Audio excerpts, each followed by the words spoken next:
The diamonds were real. You tested them yourself. Then they weren't. You were standing in a hotel room, your final wire transfer confirmation glowing on your phone, $2,100,000. Just sent.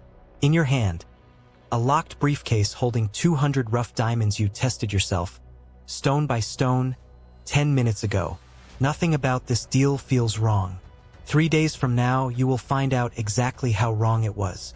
1 week earlier, a contact introduces you to a seller in a major Gulf diamond trading hub, $2.4 million of rough diamonds, certified origin, needing to liquidate fast for a cash flow problem. He offers you a 12% discount if you can close within the week. You request a sample. 50 stones arrive in a sealed parcel. You take them to an independent gemologist. Every stone certifies genuine, consistent with the stated origin and carat weight. You wire a 10% deposit and schedule the final handover.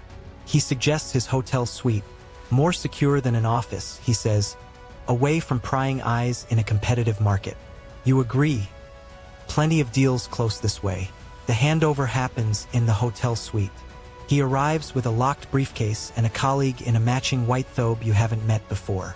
You bring your own loop and a portable diamond tester, your own tools, never his. He opens the case. Rows of stones exactly matching the manifest. You begin testing stones at random, the way you always do, checking a representative sample rather than all 200, which would take hours neither of you has budgeted for. Halfway through, the colleague's phone rings loudly. Urgent, he says, stepping toward the window to take the call. Your eyes flick toward him for a second, an entirely normal reaction to a sudden noise in the room.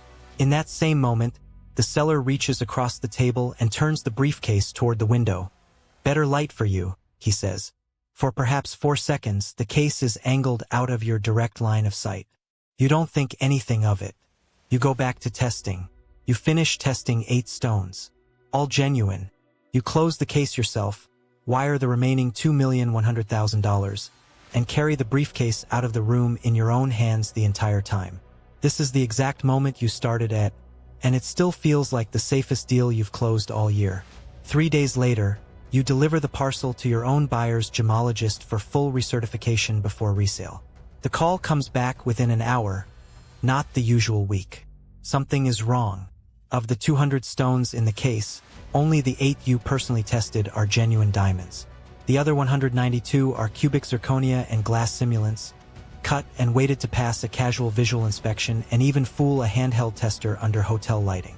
You replay the meeting second by second. The phone call, the briefcase turned for better light. For seconds where the case sat outside your direct view, exactly enough time for a practiced hand to swap a tray of tested stones with an identical fake tray prepared in advance. The seller's number is disconnected. The hotel has no registration under the name he gave. You file a police report. The investigator barely looks up. This exact swap, he tells you, has happened a dozen times in that same hotel district this year alone. Almost none of it has ever been recovered. The rule diamond dealers learn the hard way. Test every single stone in the parcel, not a sample, immediately before payment leaves your account, under your own lighting without interruption. Any distraction during that window, a phone call, a knock at the door, a request to reposition anything, is the moment the switch happens. The traders who protect their margins never let the parcel leave their hands or their sight, not even for 4 seconds.